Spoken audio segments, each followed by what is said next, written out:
Good morning, everyone.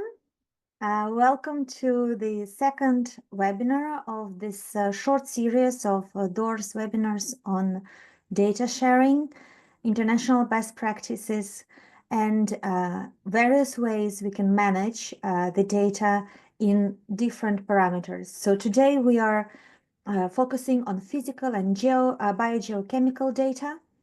And we have a rich program with two research infrastructures, which are managing this data every day. And they're going to share their experiences and explain how you can use their services and how you can also use their best practices.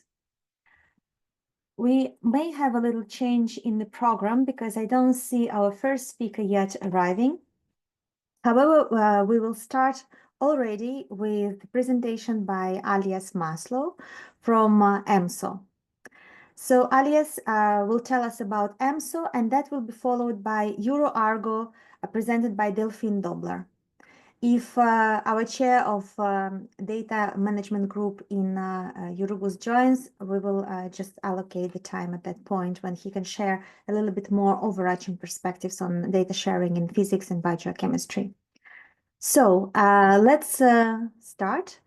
We will start with Alias, and please, the floor is yours.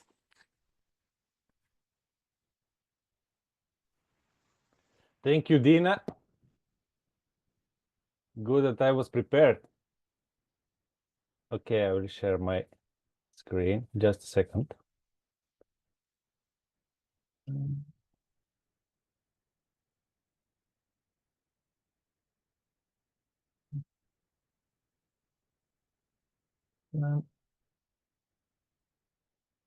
Any second now.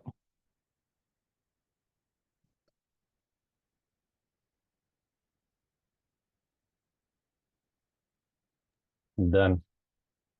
Excellent. We see everything very well. Also, Yeah. Alias, you gave a short pitch yesterday. If you want to reflect on yesterday's feeling you had, we discussed the importance of best practices and sharing our experiences. So don't hesitate to give a little bit the feedback from the yesterday session as well. So, Okay.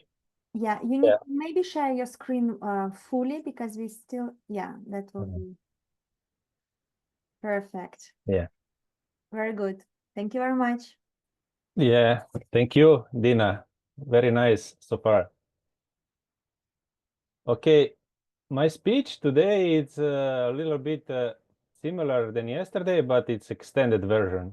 So as they say, what's the extended version like in the movies, when you have extended cut. So today will be like this. So I will talk about Director's cut. director's cut. Yeah, exactly. This is the word I was searching for. So today I will present atmospheric physical and biogeochemical data creation and use. So the few slides are the same as yesterday. So if somebody missed yesterday, today will hear it, or otherwise it will remember it better for the future. So EMSO is a distributed European research infrastructure. It's basically a network of seafloor and water column observatories. It's composed of 8 member states, 14 regional facilities, and 27 European institutions. We have around 130 different variables, parameters, and among these are also the physical and biogeochemical variables. And one of the goals, very important goals of EMSO, is offering fair data and services to scientific communities. And then EMSO data infrastructure in the beginning, even before I went, was when I came to EMSO, was to have a centralized data structure. So everything, all the data in one place. But this didn't work out because of the heterogeneity of the regional facilities. So then we went from the centralized to the federated using AirDAP. And now I will explain you what AirDAP is. So AirDAP is the base, is the backbone of the EMSO data infrastructure. It's open source software developed by NOAA. And AirDAP is installed at the regional facilities level, as you can see in this green below. And then we have central AirDAP, where it's basically connecting all these regional facilities installment. And then from this central AirDAP, you can enter all this data from one point. But the data are managed at a regional facility level, so they are collected there and stored there. But of course, we have a data management plan which explain also and give some recommendation to regional facilities. But to all this system to work, this data must be very well harmonized at every regional facility level. So how it's done this? This is done by using this custom EMSO metadata specification document. And this document is largely based on a global ocean sites data format, but it's adapted to the needs of EMSO. Basically, it has some few more vocabularies inside to be able to be more automatically compared if the data are aligned with him. So this is also one of the differences between ocean sites and EMSO ERIC data format. And as you can see on the right picture, it is on the Zenodo also and GitHub. And it's version controlled, human readable, machine actionable, and defines a set of compliance tests that we will see a little bit later. So this EMSO metadata standard makes use of several controlled vocabularies from the NERC vocabulary service. So it's these are international recognized vocabularies. So it's well based. So we don't invent nothing new in this regard. And something about the quality control of EMSO data. EMSO uses, as I said, ocean sites data format, and there is described this method how to control your data. And we use the same method also in EMSO. So you have these different flags from 0 to 9, and then you have explanation what each flag or each number means, from unknown to good data to some missing values. So it's working like this. And I checked a few days ago, and at the moment, not our data are quality controlled. For example, we have different percentage of quality control. For example, for temperature, our data are like 70% quality controlled. Salinity is similar, but for example, dissolved oxygen, it has only 7% at the moment quality control. So this is is the high priority for the future to do this. Then about the fair data, you know that one of the most important thing for the data to be fair is to have DOIs. And at the moment, our data have 53% of our data has DOIs. So this is another very important thing that we want to add this year. This is in our strategic plan, high priority. We already thinking few methods how to do this. And then about accessibility, because our data are AirDAP, this is a public. Every data that you want, for example, for download or whatever, it produces automatically also a public URL, which is easily accessible without any login on anything. And because it uses international format and vocabularies, it's also interoperable and also reusable, because data have a license. For example, not all data has this the most open license like CC BY. It's about 76% of our data has this CC BY totally open. Then around 20% it has this non-commercial CC BY. And around 4% it has this also Cleaver, some license that is very similar to CC BY non-commercial. So they are not totally fair yet, but we want to get there very soon. And then I told you before that we have this data or document. It has some tricks inside to check if our data are harmonized with the EMSO metadata specification. So in this regard, we use this EMSO metadata harmonizer tool that it's basically a Python code and goes through all our data from all regional facilities, RDAPs, and check if they are aligned with this document. And then it also gives some tips how to improve its score. And it's also available to download in GitHub. So these results look like this. For example, this is for a general report. For example, you have all these data sets here, and then you have, for example, a required score. This is what we are interested.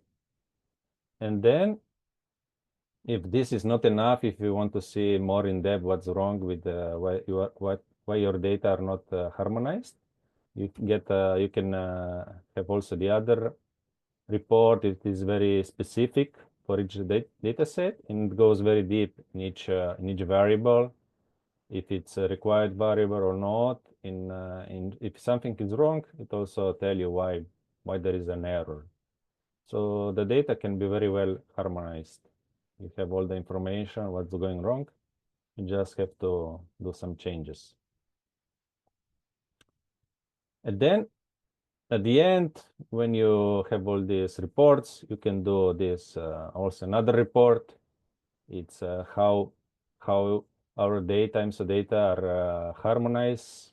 Every month we have these meetings and we have these reports. For example, 1.5 years ago, the harmonization score was around 75%, and then we slowly progress, and now it's around 90%. But the goal is to have 100%. This is a must, because if you don't have harmonized data, it's also very difficult to develop any application or also share your data with other platforms. And we can see here that Black Sea, it's in our RDAP, in our dataset, and it was added in more or less between December and January of 2025. And we are very proud of our Black Sea team, because they were managed to overcome all the difficulties technical, and now they are in, and they are one of the best scores in our harmonization status. So well done to them. And now I will do some short demonstration how to find this data and how to download it. Okay. So, for example, this is EMSO's web page. So you can go, for example, on the data portal. You can just a little bit see the description of our facilities, and this is just to have a general idea. And then there are some tools, but the more important thing for us is this is the RDAP. But you go on the data, and then you go on the RDAP, And here you have the EMS, all the data sets that are in EMS. So because now we are talking about the Black Sea, let's find what Black Sea data we have. So you can just type Black Sea and search. And you can see that we have, at the moment, we have 3 data sets of the Black Sea. So these are 3 moorings that we have. And I will explain a little bit later how you can check them. Now we will see also another method to see for example, the Black Sea. You can also check all the data set at the same time. So you go just here, and then you go to the first line. Where are all the data sets?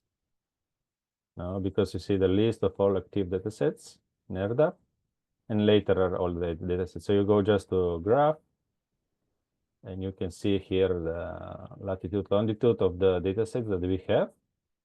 And for example, if you want to see the Black Sea, it's more or less right of the 28 longitude. So then you can also, or whatever if you want to see, you just remember which are the more or less min max of the longitude, latitude. You can find also the data sets like this. So we can go now back and try to check this data by this method. So you have here variable parameters that you can select for all the data sets. These look pretty complicated. But then you just uncheck it all and select the dataset ID. And in this case, I will choose minimum longitude, and I will put 28 as I saw before. And then I will do, here I will leave HTML table, and I will submit. I will get the same results as before. So these are the 2 methods that you can use from latitude, longitude, or just from search. And then we can try to maybe do some plots. So now I open one of these data sets. So you see that you have very well description of the metadata. I don't know, the licenses, the principal investigators, everything is here. Also the variables are described. If you don't know what some variables mean, you have also here all the description of what it is, no, dissolved oxygen, and this stuff. So then you can choose to make maybe a graph here. Just put graph. And here you can see, for example, again, this longitude, latitude, longitude. And you can maybe zoom out a little bit to see better where it is, this place. It's like this. And then let's do one graph. Maybe we can choose in one Excel, you put time. In the other Excel, we can put dissolved oxygen. And if you remove here all the constraints, it will just plot everything. And then you put here redraw, and then you have this graph. But the interesting part is more here, more down, because the best thing of RDAP is that you can switch to whichever format nearly that exists on this planet. So you can, I know, JSON, or you can choose to download this file as an image or as an netcdf file. So if you want an image, for example, now it generates here the URL for the image, and you can just copy this URL and just send it to maybe your colleague as a URL. And you see, if you paste it here, it will just give you an image. And if you change here to some other format, it will just generate, for example, let's put in HTML table. No, it will just do this table of the data. Or you can choose to download it with the NetCDF, which is probably the most used. You can just do this. So it's a very convenient way to use. And this is the way that most people use it, is just to use the URL, to share the URL, or to do some application. But what I do usually, and I saw yesterday from the Mentimeter, that most of you just download the data. So the, the easiest way to just download everything is just to, for example, if we start fresh, the easiest way is just to change here the last the ending with NC, and then it will just delete all the everything that is in this file. So I do like this, and then I put it on my MATLAB or anything, and then I analyze it, because the data, the quantity, it's not so big that you cannot do it, transfer it on your computer. These are not so large files. So this is how I do it. And then I want to show you just another way, maybe how to plot the data from the data portal. For example, so this, and you go just down, where there are these plot functionalities. So you go here, and this is a very basic if you want to do something on the fly. So here you just select this, again, let's find the Black Sea. Where are they?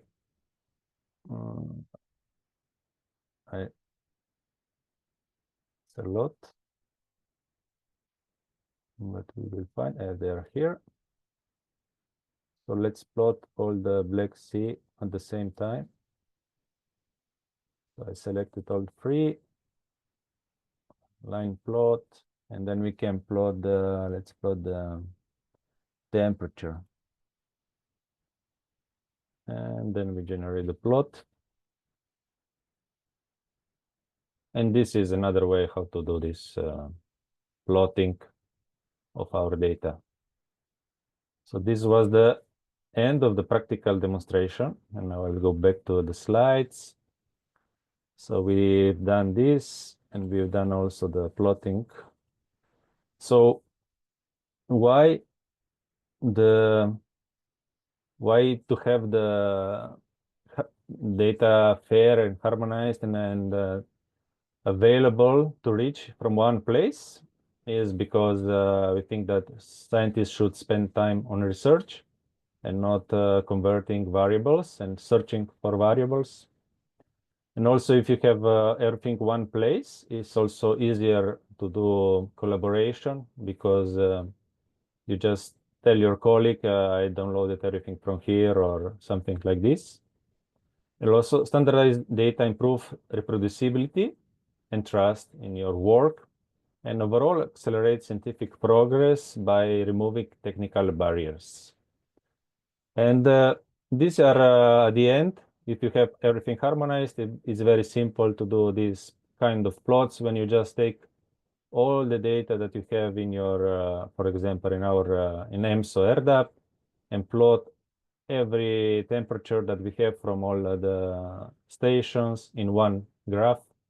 And in the end, it gets something like this. And this blue peak is, it's not an error, is where you have a hydrothermal event on the seafloor. You see, it can get up to 90 degrees. There is not good to swim. And then, for example, also the salinity, you can see from all our regional facilities, you can see that you don't need to be scientist to see the climate change in this graph. and then, for example, also dissolved oxygen from all our regional facilities. And for summary, I show you our AirDAP system, how our harmonization is improving based on our two documents and tools. And then I show you some how to download our data and few examples of our data sets. And that's all, Dina, I finished. Thank you very much. Oh, thank Very you. much, Alias. So ERDAP, it stands for Environmental Data Access, right? So Data Access Program, that's the P. It is quite easy to set up. This is an open source technology. It's a server that allows you using and accessing your data and downloading it in different services. When did you start using ERDAP in EMSO? Then I came to EMSO 1.5 year ago. So when I came, it was already here. And I don't know exactly when they started, but probably, I think probably 2.5 years ago, something like this. I don't think that it was, maybe Terry knows, but I don't think it was much long ago, something like this. We spoke a lot about harmonization yesterday, so this is definitely one way to resolve harmonization issues, because ERDAP helps harmonizing the way data is retrieved, queried, and also delivered. I see, Thierry, you want to jump into the discussion. Welcome. Yes, hello. Yes, it was just a comment on what Alias said. In some places, we have been using AirDAP for 5 or maybe more years. Alias, what you show here is the EMSO AirDAP server, but you have to be aware, I don't know if you've mentioned it, I don't think so, but you have to be aware that this is a federated AirDAP, so it shows data set from different places in Europe, so different AirDAP server in Europe. When you see this homogeneous page of Italian, French, Black Sea data sets, actually, when you click to get the data, you jump on the local AirDAP server. So it's a federation. And so the federation was introduced about 3 years ago, but some years before, local servers already existed. Yes, thank you, Terry. Yeah, in the beginning, I explained the federation system. Oh, sorry. Yeah. Sorry. Oh, Good. thank you, you. Thank you, Terry. Are there any other questions or comments on EMSO or ERDAP or anything else? Don't hesitate to ask, or you can also drop it in the chat. In the meantime, that was a nice smooth transition. Let's move to Thierry, who was opening this webinar, but we swapped the slots. Delphine, you will be after, if that's okay. So Thierry, we were zooming in and out of data in your presentation. Let's zoom out a little bit from specific infrastructure to a more European context and different ways of addressing physical and BGC EOVs. So Thierry, the floor is yours. Thank you, and apologies for being late. I was using the wrong link to to register. So let me share my screen. Where is it?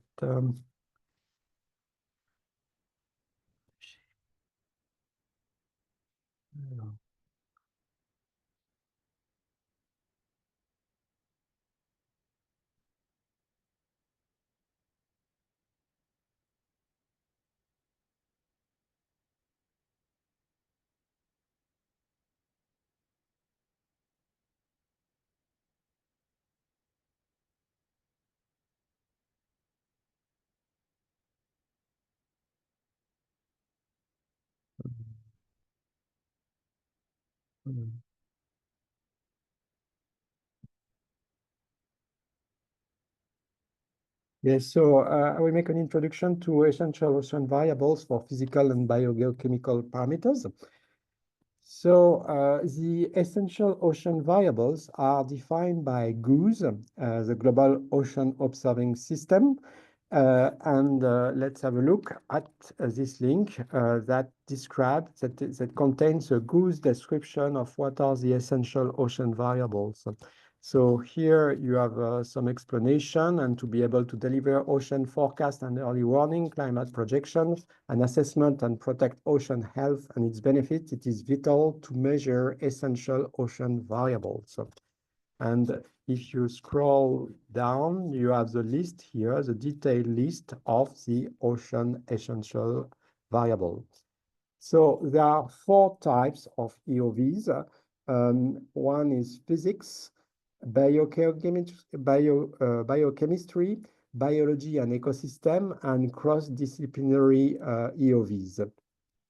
So an important thing is that the IOC, the WMO, and the Eurogoose data policy mentions that the physics EOV are core variable that should circulate freely and should circulate as soon as possible with real-time quality control or delayed mode quality control.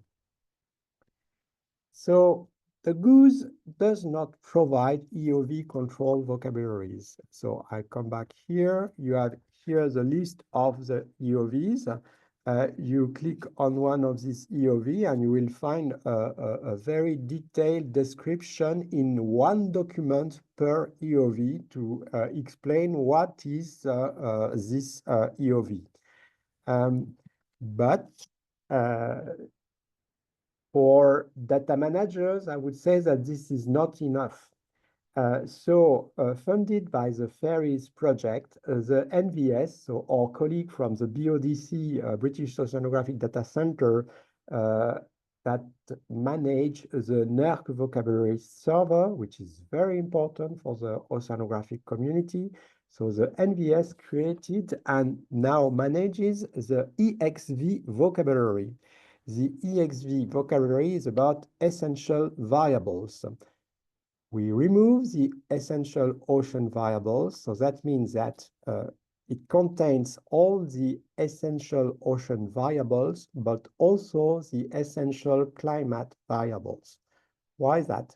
If you have a mooring in the Black Sea, for instance, you take measure of sea water, oxygen, seawater, salinity, temperature, and so on. But very often, and it's very important, you may have a wind on the top of the buoy.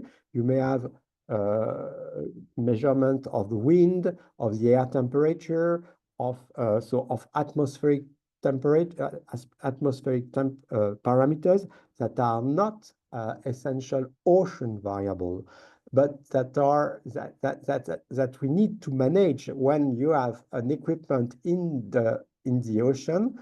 We want to be able to manage both the ocean measurements, but also the atmospheric measurements that are there. So that's why now we prefer to have something that is able to combine the atmospheric and the ocean variables. So let's have a look here at the vocabulary server. So it's not the vocabulary server. This is the GitHub place where the EXV collection is managed. So if you require a term, if you need something new, if you want to ask for an improvement, you should use the GitHub interface to open tickets if you have a request, and you have here the description of the EXV collection. So terms used to identify essential variable concepts in domains such as climate, ocean, biodiversity science. And here you can, you have, where is it? You have here access to the collection. I'm sorry. Yes. So this is the NERC vocabulary collection, and here are all the terms of this essential variable. And this is typically the terms that we recommend you to use in your netcdf files, in your CSV files. Here, let's have a look at some ocean figures. Yes. So, for instance, let's have a look at oxygen term. So, oxygen is here, and let's have a look here. And you have a complete description of the term oxygen. And if you look at the IADOC description of this term, so this term is valid for the water body, it's oxygen, and it's a concentrate, and it is a concentrations. And below that, there is a collection of detailed parameters that comply to this oxygen definition. So the labels in this term are based on the WMO IOC report, and that is mentioned here. The link is in every term description. You have the link to this original documentation. So now I will give some example of EOV management, first by aggregators and then by data providers. So I start with the aggregators. So let's have a look at the EOV data management performed by the Copernicus aggregator. So Copernicus Marine Service produces global ocean EOV products. They are described here in the catalog. So this is the Copernicus Marine Service in situ catalog. The delayed mode essential ocean variable products are updated every 6 months. Each product is homogeneous with a quality control performed by scientists, Copernicus Marine in situ netcdf format, that is plainly using the terms described by the vocabulary server from our NERC colleagues, NBS colleagues. It is fully documented, so every product has its product user manual, boom, quality information document, quit, and synthesis quality overview. And each of these products have a DOI for traceability. So let's have a look, for instance, at the oxygen, chlorophyll, oxygen, and nutrient products. So you see here that this product has a DOI, and it is also documented on the latest version of this product, because this product has a new version every 6 months. So the latest version of this product is in the front page of the Copernicus Marine catalog. So let's have a look at the DOI of the product. So here it is. Where did I put it? So here it is. So this is the DOI of the Copernicus Marine Institute Global Ocean Delayed Mode Biogeochemical product. So there is a short description here of the product. But more important, you have the product user manual, the quality information document, that I will open later to have a quick look at its content. And here you have the list of here for download, you have the latest chlorophyll data set, the latest, so from November 2024, nutrient product, and the oxygen product. And so if you download that, you have a global product containing all oxygen, chlorophyll, or nutrient at the all the public data available in the global ocean.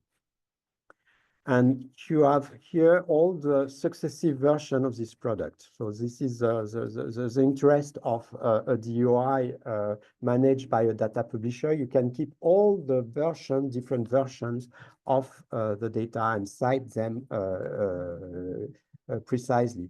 So let's have a look at the quality. So let's have a quick look at the catalog from Copernicus Marine Service. So this is this product described on the catalog. So it's the latest version of the product with the DOI that is mentioned here.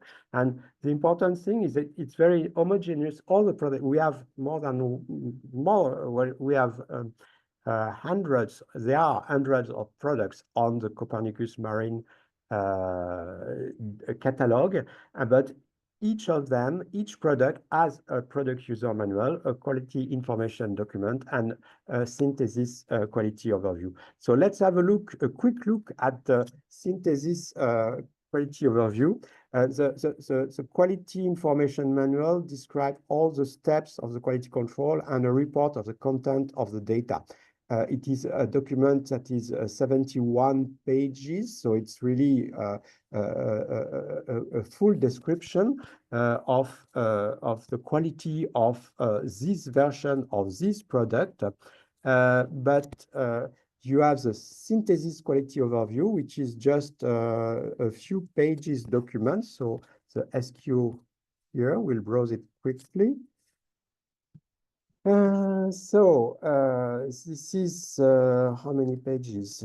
7 pages document that gives you a quick look at what is the content of the document and what are the main features in terms of quality. So you can clearly see here that for chlorophyll, we have data from 1990 to 2025. You have the map here. You see that it's a global product. You have the map of all the chlorophyll observation. And here you have an histogram of the data sources. So most of chlorophyll data were coming until 2015, let's say, or 2010 from bottle sample from CTDs. And now we see that we have more and more chlorophyll data coming from new data sources, such as cell drones, such as XBTs, such as Argo profiling float. And you have all these figures here and distribution in the different regions and different depths also. The same for oxygen. You see, yes, okay. You have a quick look on the content of these files. So let's go back to the presentation.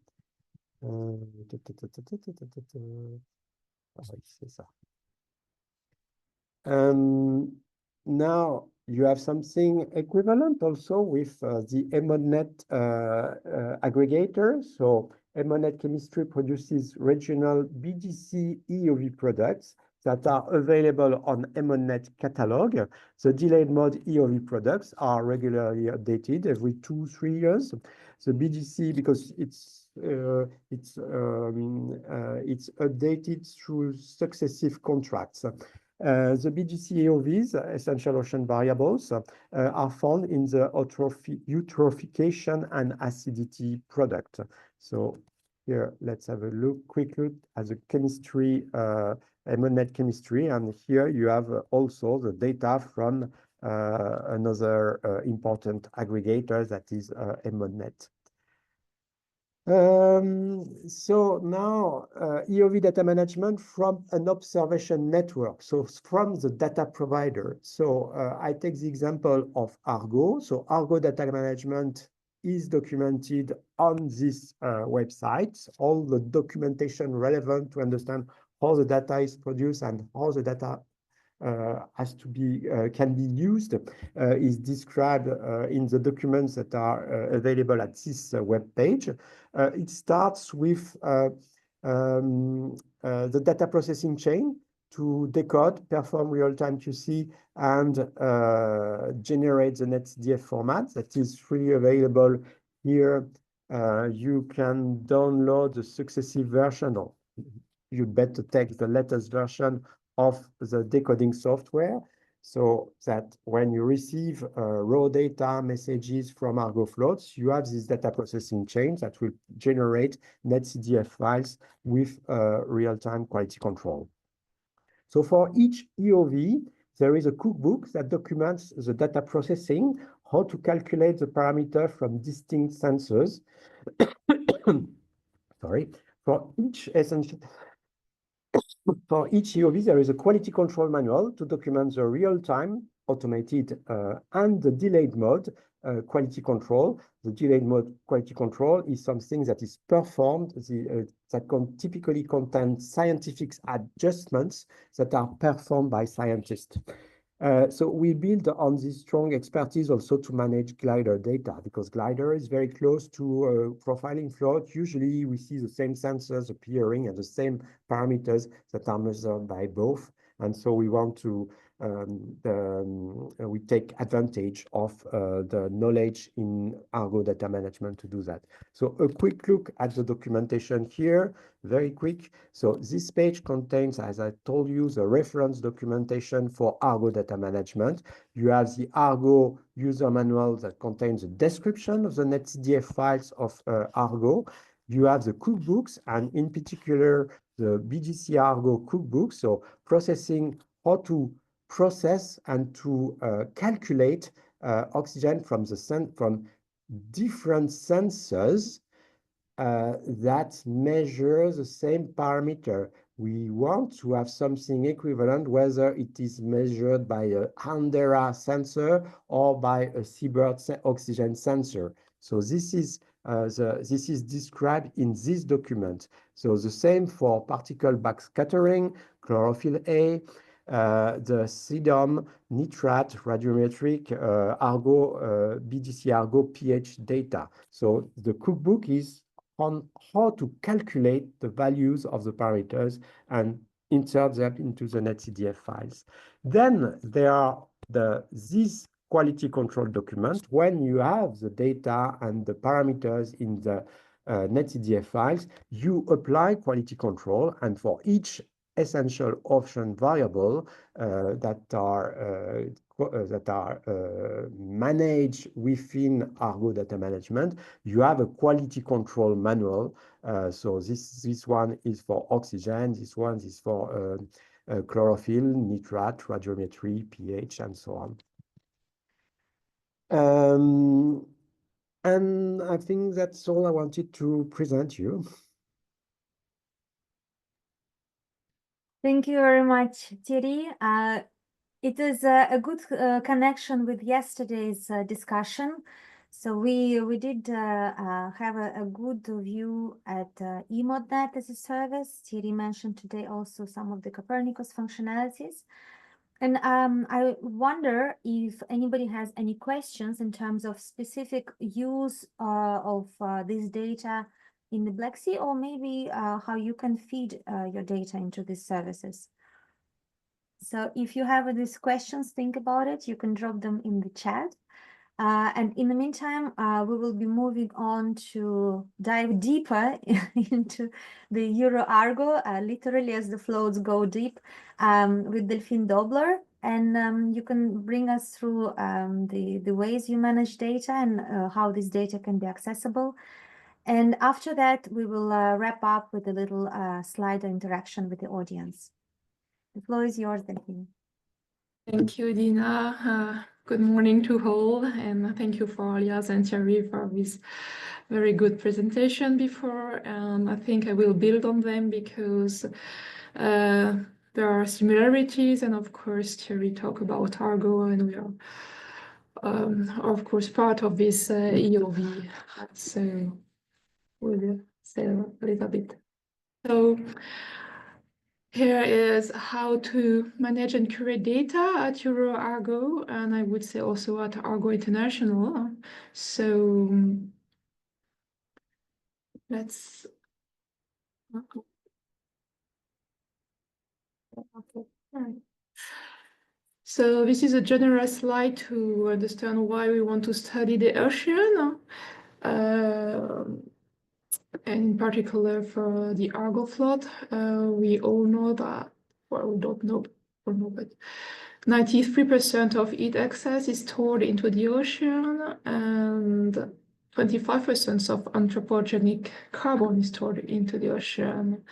So we use core Argo floats to measure physical parameters, temperature and salinity, but also, as Thierry mentioned, 6 biogeochemical parameters, EOVs, such as dissolved oxygen, chlorophyll A, pH, particle box scattering, irradiance. The Argo floats can go deep also, one of its mission. Usually Argo floats go to 2000 depth meter, but some of the Argo floats can go deeper, up to 4000 and even 6000 meter. What can we what information can we derive from the Argo floats as about climate change or the increase of the heat content of the ocean, the global sea level rise, the exchange of energy between the atmosphere and the ocean. It is also used for climate and ocean forecasts. We also monitor with these floats ocean Earth fluxes of carbon and primary production for life and acidification of the ocean, but also the deep ocean circulation. So Argo data are used by two kinds of users, the operational of oceanography, but also the scientific research. So this was already presented yesterday by Jan, but yes, Argo array represents 4,000 autonomous floats deployed all over the watershed on depths to 2,000 meters and down to 6,000 meters for the deep mission subset. And here you have the map of the operational flows as of January 2024, and with all the contributing countries. So this is a slide to present a float life cycle because it all begins in our infrastructure with the procurement and delivery of the float at the institutes, at the ERIC office, and it implies also, of course, manufacturers. Then we perform some acceptance tests on these floats, and deployment, of course. And deployment are done by institutes on opportunity vessels or research vessels. Then there is a data processing that Thierry just presented in his just before, with the decoders and the real-time QC tests. We also have technical monitoring of the floats to detect failures, and it engages institutes experts and the ERIC itself. Then there is a part on data analysis. So that's also a part that Thierry presented with what DMQC stands for, Delayed Multi Quality Control Groups. So this is when we process more finely the data to correct for any bad data that was not caught by the real-time QC test, but also for adjustments and sensor drifts or really bad failure. And at the end of this float life cycle, when it reaches its end of life, we have also this operation of recovery at sea and refurbishing our aim is to increase the number of floats that are recovered. So for the moment, it's kind of 10%. And here, so what I want to say is that through all these float life cycles, we have the data content that is increasing with respect to all the metadata to describe all the steps and all the features, technical data, the mission data, but also the measurements. And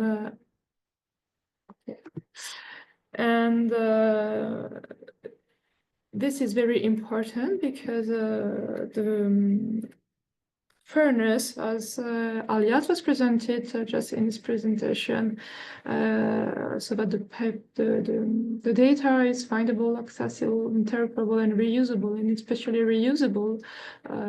All this metadata and data for all that are characterizing how the measurements were done, in terms of course spatial temporal, but also the sensor that was used, the way the measurement that was applied, or the method that was applied.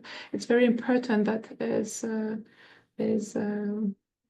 populated inside the data set that is delivered. So we'll more go deeper into the data processing and data analysis, but so in the Argo data system, data are managed at the international level.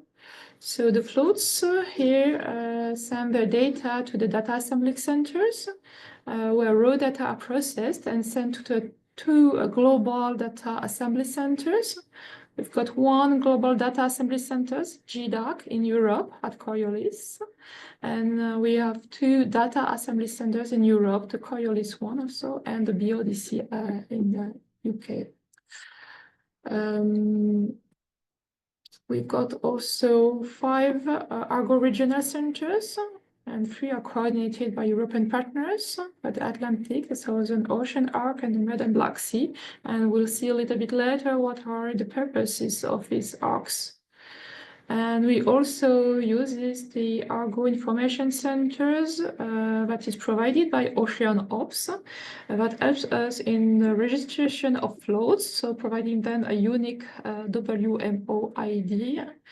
And it's also doing some monitoring, so gathering information on data, metadata, and some high-level monitoring about the array. So that's something that, okay, Jerry, you already presented a little bit. The data flows after the decoding part. So we've got real-time data flow with data that are delivered in 12 hours max, data that has been under automatic quality control tests. So these tests are robust tests, meaning that they flag really erroneous data and have a high confidence level when they flag something. And this is used, this data flow is used for operational applications, so oceanographic forecast, for instance. Then we have a delayed mode data flow that is processed in 12 months approximately. This is a detailed time series analysis that is performed with corrections. And this delayed mode data flow is used for ocean and climate science application.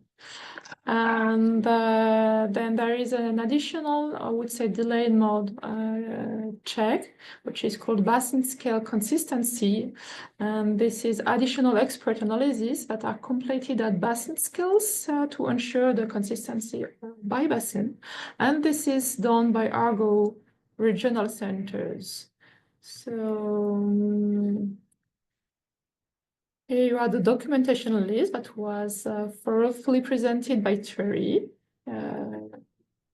Then there is some examples of tools that we can use for data visualization to provide additional qualification code in near real time or in delayed mode. So we're using a tool called Scoop that can be accessed through this link. And we can also use Ocean Data View, for instance, and its web service version. And I provided here the links. Here are also tools that we use for scientific delayed mode calibration assessment. So in this part of the data flow. So for instance, we can use a tool called OWC for CTD calibration. There is a MATLAB version and a Python version there. And this is the Locodox tool, which is used for dissolved oxygen, and this is where you can find it. So all of this is documented here, but this is just to provide you some examples. So now this is now that we are that our data are ready for delivery. Of course, we want them to be accessible from the external. So this is a summary of our Argo data access and services. Yes. So basically on the top here, this is our internal architecture, storing architecture. So we store by the global dark assembly centers, then the 11 data assembly center. So we've got Coriolis, AOML, CSIRO, etc. And under that, the WMU ID for each float and the profile. So this data set architecture contains the data and the metadata, the raw and the delayed mode, indexes, and so on. So we have some direct access here. So FTP access here and the HTTP access here. The HTTP access allows you to download all the netcd files within this architecture. And we've got also a service of synchronization that is, so you have the link here if you want to access it. And additionally, the dark sends the Argo data directly to the GTS WMO service. And we also have a daily copy on the S3 buckets on Amazon Cloud, which is quite a new service. So you have the link here if you want to try and download something. And coming soon, we will have also an overcloud infrastructure, a more European one, I would say. We also have monthly copies of the data set. This is quite important because if you want to do a scientific study, you want to make sure you can quote, because this is a living data set and data are coming in, of course, like for EMSO and so on. And so data are coming in or are curated or adjusted all the time. And so when you're doing a scientific study, you want to be able to reference to the data set you effectively used. And so that's the way you can do it, because you have the monthly copy and can access the latest monthly archive in the system. Then you have the copy and the additional QC within aggregated data sets. So that's also what Thierry presented just before. So he presented as the Copernicus Marine Service Grey Wall, also the EMODNet Marine Service, the EMODNet service, and also CDataNet or World Ocean Database. I put it in like a dashed line because this aggregated data set is not within the ERIC itself, so it's a little bit outside. That's the reason why. And also, so here I re-mention Ocean Ops for the Argo information system and the array eye-level monitoring with the link. And here are all the surfaces that we provide to access or understand data and metadata. So I will just say, like alias and EMSO, we have an airdrop, of course, what is here. So I will not present this again because this is exactly the same layout as alias has just presented. We've got also the NUG vocabulary service that we use as well, and as you presented, it's fine on that. We have also threads here and a Sparkle endpoint who can help in searching within the metadata and selecting some Argo files. But most importantly, what I wanted to say, maybe before, we also got this Python library, which is called ArgoP and which is here. And if you are doing, you want to work on ergo data from your favorite Python feature, then this is a really good entry point, and it helps you. You can have you can select with different access mode, and in particular you have this research mode where you have all the good data that have been reviewed in the LED mode by expert. So you're sure you're making good science with it, with data that have been reviewed and that have been really deeply controlled. But what I want to present you today are these two axes here. So we have a fleet monitoring,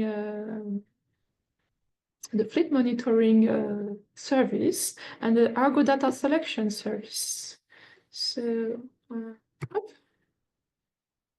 so this is the fleet monitoring, and I will go for up. Okay, here we are. So this is our tool we use to monitor the array. So this first entry point here is called the dashboard. So in the dashboard, you have on the left panel some selectors, preset selectors, but you can also here use the little up here. And I've asked for Black Sea, but here I can search. It's stuff like this, and I can search for Black Sea. Yeah, Black Sea. Black Sea is a sub-basin. So up, and I get okay. And then here I have all the floats in the Black Sea. I can see only the active floats, for instance. The active floats, but also the inactive floats that are in gray or in yellow. Yeah, never presented that yesterday, so I can see also the trajectory of the floats with all the cycles that he made, so meaning all the measurements from left to bottom. Here I have some field, like a synthesis. There is an alert here field, so I can sort by alert. For instance, I can see that this float here,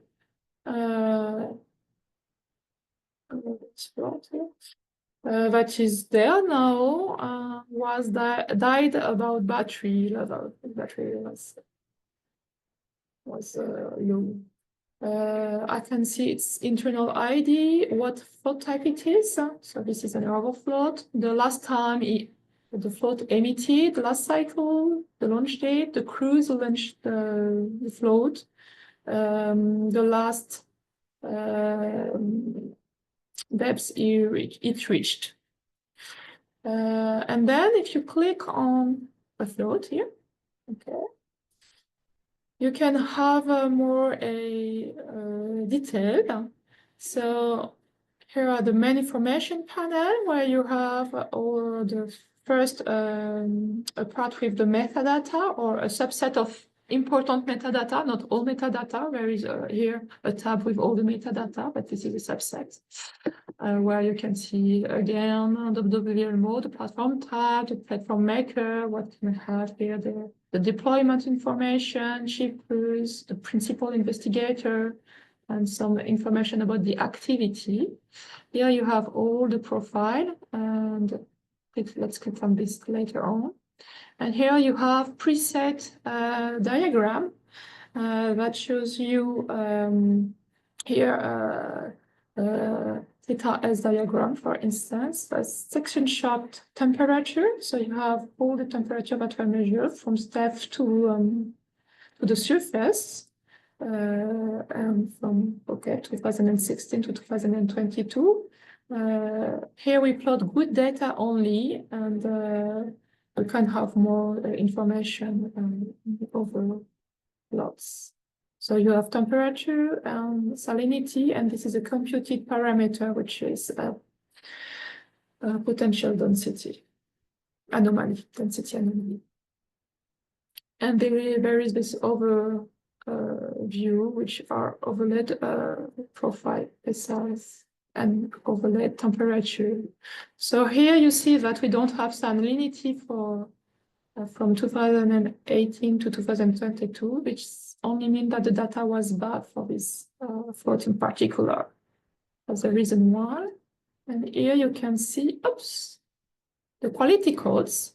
So quite similarly of what Alias presented, you have the section chart of quality codes. So for temperature, temperature is always is often a good sensor or robust sensor. So we don't have many bad data in temperature usually.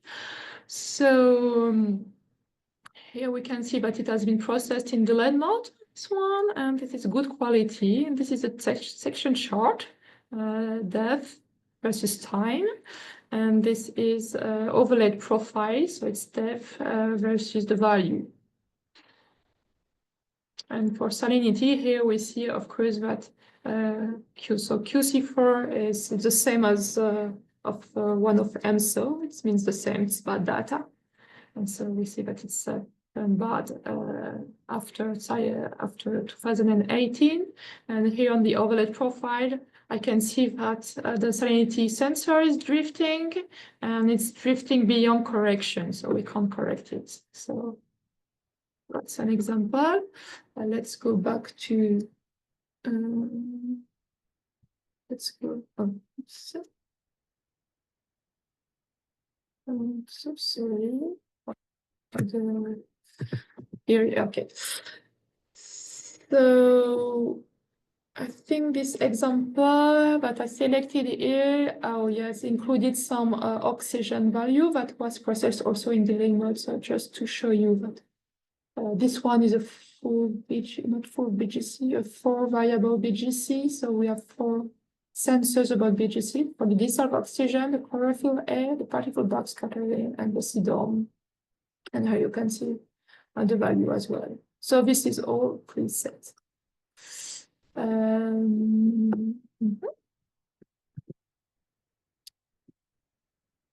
And so maybe that's all for this one, but you have many features. Oh, and maybe yes. We have also over tabs here. So we have some technical plots that are really related to the platform itself, not data, but it's really a tool that we use to monitor the way the float behaves. So we see technically when it goes down and up, the number of actions, we can really monitor the health of the profiling float itself, and not only the data that we have. So, or we have also the battery or stuff like that. Here we have all metadata. So the complete metadata information. And here we have some trajectory metadata, because our Argo float also do some measurements, not only from the bottom to the surface, but also when it's drifting at 1000 meter depths. And so we have here the value that were measured during its drifting phase. So these are information for instance, temperature, also at parking depth, so at 1000 meter depths. So we have some information here. And also it's not 1000, it's because it's Black Sea, sorry, of course. 1000 is for the core mission, but here we see that it was drifting at 180 decibel while it was doing these measurements. Sorry for the incorrect saying. So that's it for the Argo fleet monitoring. And we've got another service, which is the Argo data selection. Using this service, you will be able to download data from Argo. So then there's, I would say, all. So this is another means of downloading data. So I can select here a polygon. I can choose Black Sea. Okay, let's do validate. So here I have all the data in the Black Sea. I can choose parameters in particular. So let's say I try PSR. Okay. I can choose also the parameter if I want to have only good, or I can also select if I want over quality for the position. Let's say I want only good position. And I can do an export here. So I can choose a file format. I can choose either the NetCDF or the original format here with the architecture that is set in our internal architecture. I can also use the NetCDF Copernicus format or the CSV Copernicus format, so which is maybe easier to handle. I can choose what kind of quality step, I would say, I want to download. So either real-time adjusted, or processing delete mode, cutting simplified or expert mode. If I want good data, I can choose chlorophyll A, for instance, dissolved oxygen and optical salinity. Here it is. Then you have to enter your email. So let's say I enter my email.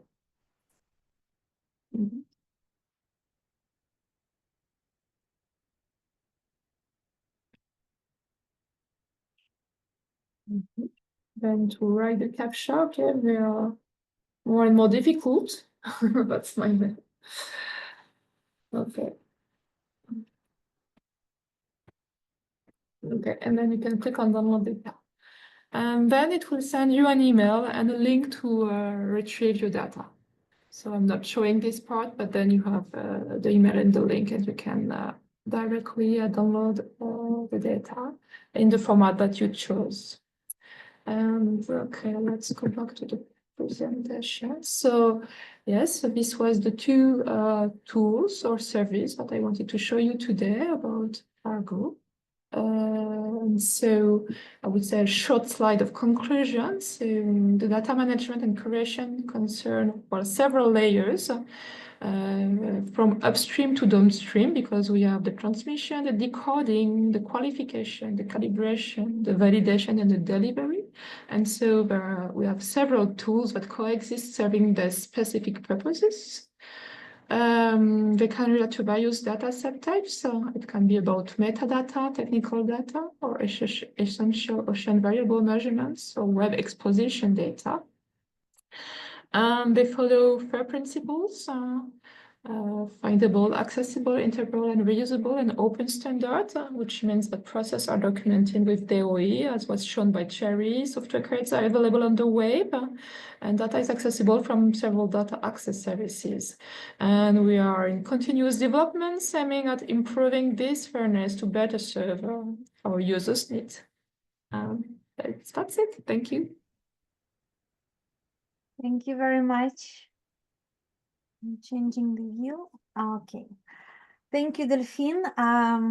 It was very interesting, and I hope this will help people to use Argo data and also understand how Black Sea data is part of the global and European data ecosystem. We have one question from Mamoko Guilava from the Doors project. Could you please briefly visualize Argo flow data coming from the latest Argo launched in June 2024 by Mare Nigrum? Yeah, let's try this. Let's try. Okay. Exciting. Yesterday, we saw in the Slido interaction that people think that marine data is more like a treasure hunt. So let's see what we find. So, What kind of treasure? mhm. So in Mare Nigrum, launch in 2024, isn't it? Yes. So this one, cruise academic. Mare Nigrum is a part of the Black Sea, isn't it? Mare Nigrum, is it? It's this one. Yes. Yeah. And these are the data from the float. So yes, we can. There it is. And you have the temperature, salinity. On the right side, we see the itinerary of marining room, right? Yes, definitely, yes. So Next. it's on the, yeah, it's on the very, very right side. And yes, in this area, we are experiencing some jamming. So we sometimes, due to the political situation, as you know, and so we are sometimes facing some delay in flood transmission because of this jamming, iridium jamming. But usually we manage to get all the data.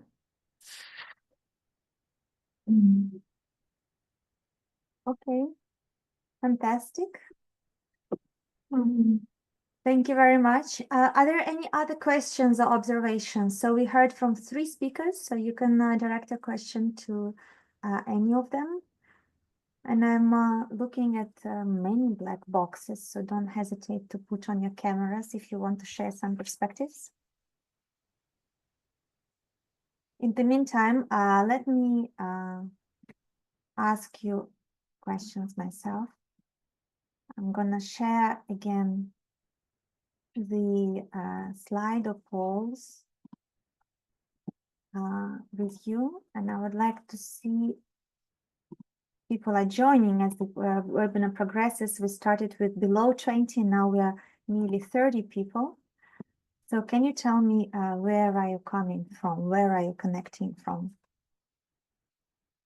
So those of you who know Slido, you know you need to scan the QR code and you will enter doors with the hashtag, and you will be able to access this question and submit your answer.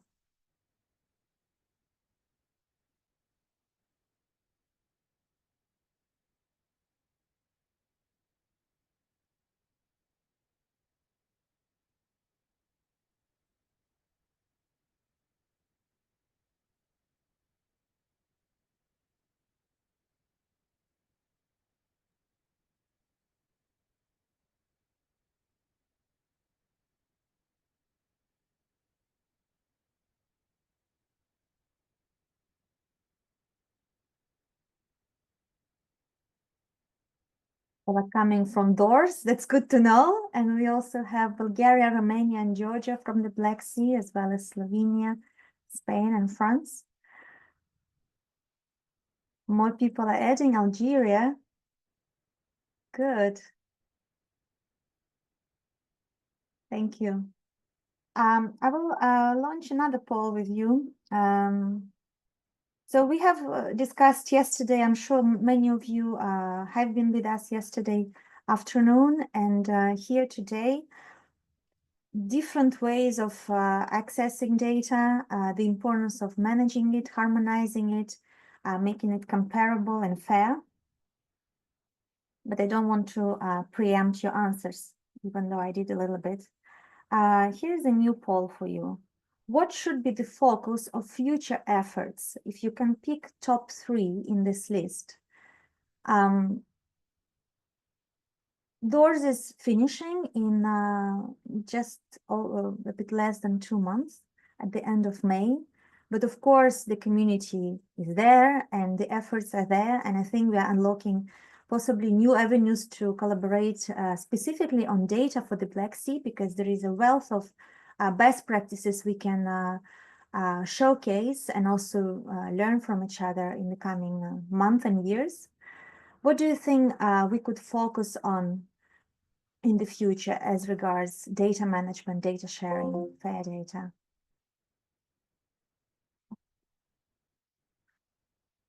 So we have 27 people. I want to see 27 answers. Don't be shy.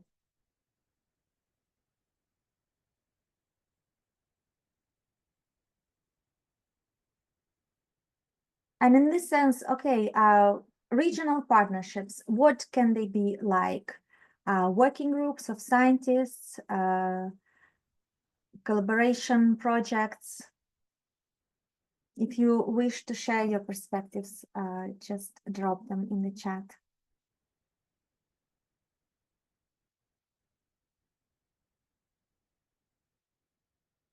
Irina here, Baramidze mentioned that it's important source of data.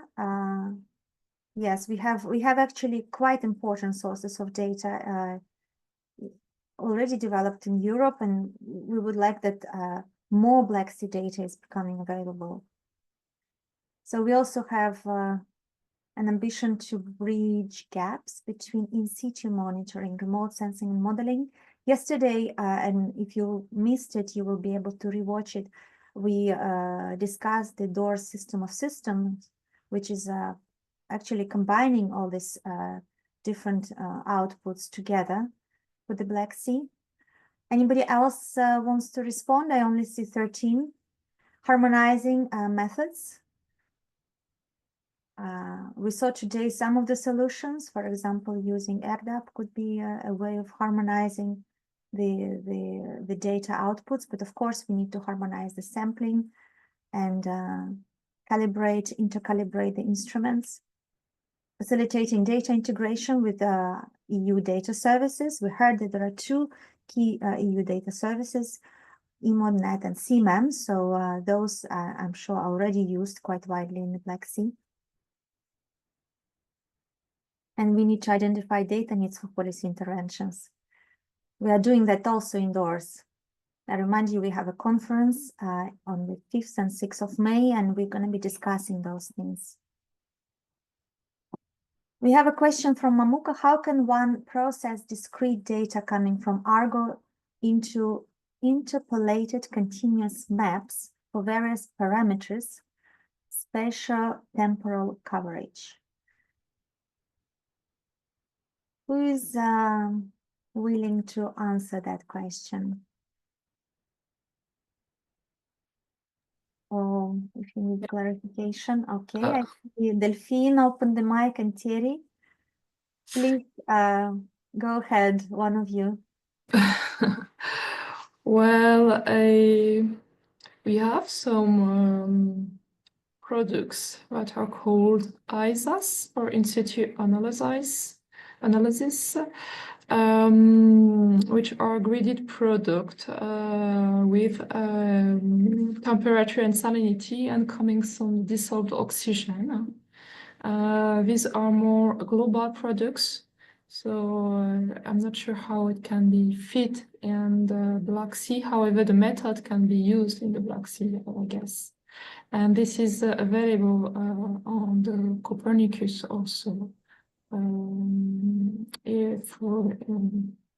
So this is processed every month. We have global map of interpolated temperature and salinity, and coming some dissolved oxygen. And I think maybe Thierry has something to add about that.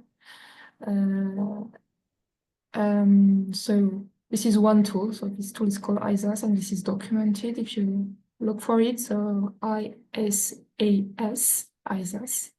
And we have also DIVA and DIVA ND. I think that are tools that are well working. I'm not really deeply knowledgeable about them, but you must know that they exist and that you can tune them to use them in the Black Sea. And maybe some things are already existing. I'm not maybe aware of them, but there may be some already regional map existing for Black Sea. Maybe Thierry, you know about that, then I'm not sure.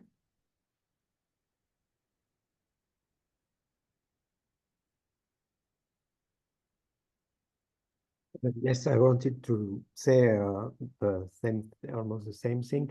You have ISAS, that is an objective analysis that is performed in real time and in delayed mode, and that is a product of Copernicus Marine Service. And you have the tool DIVA that you mentioned, Delphine, which is a sea datanet tool developed by the Université de Liège, and that is quite easily configurable, and you can grab as a maximum of data in the Black Sea, for instance, and grid this data with Diva software.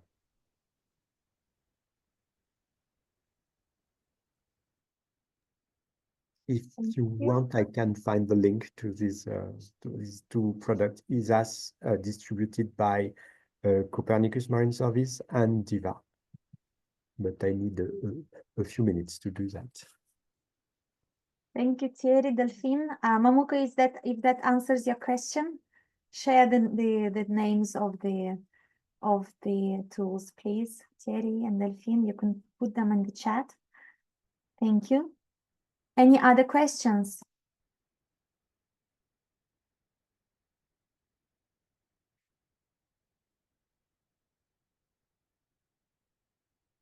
Okay, so we have here the Diva software posted.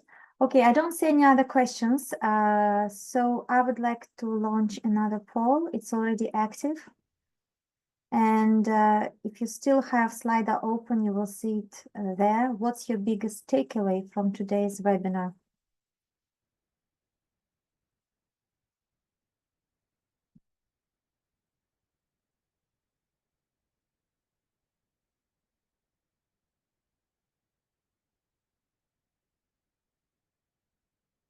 We were discussing a lot of things, from big picture to more high resolution image of what we can do with data specifically. What is for you the most important that you learned or found out, or maybe reaffirmed what you already knew?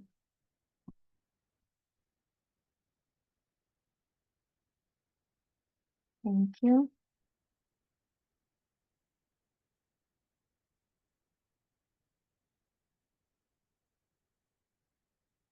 Data openness is definitely very important, and a lot of data is already available indeed.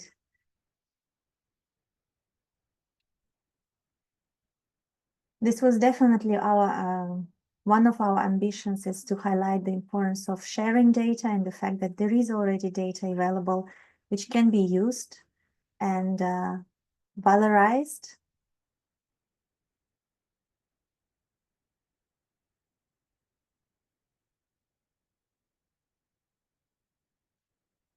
Source data is coming strongly.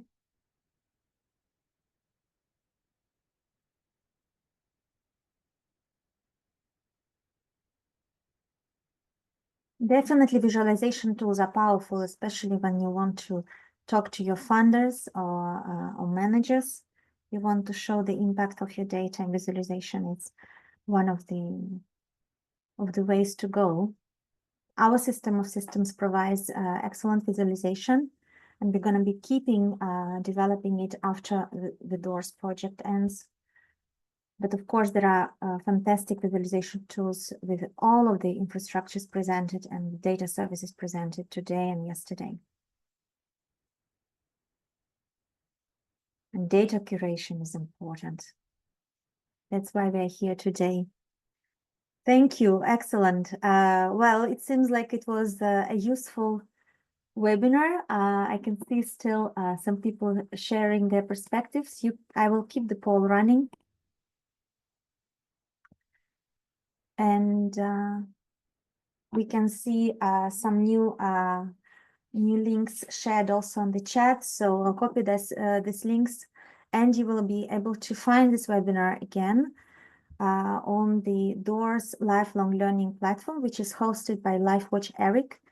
And LifeWatch Eric actually will be presented later today at 2 o'clock European Summer Time. We will be meeting again for the last part of this 3-webinar series, which we started yesterday. And we will be speaking about biology and biodiversity and ecosystems data. We're going to be taking a look at what kind of international approaches are there to understand which biology and ecosystems data we need to observe. Thierry already mentioned the Goose EUVs framework, essential ocean variables. So, and then we will delve deeper into the work of LifeWatch Eric and EMBRC Eric, and how they are trying to help us access different data from biology. So this is it for today. Please follow DOORS on our social media. We are called DOORS Black Sea on all media platforms you will find. Very active on LinkedIn and all the other platforms as well. Save the date for the 5th and 6th of May for a conference in Bucharest, where we will be discussing all the findings of DOORS and looking ahead as how this can be carried forward. And I hope to see many of you for the afternoon session today to discuss biology and biodiversity of our ocean. Thank you very much again, and to all the speakers and participants. Thank you and see you later.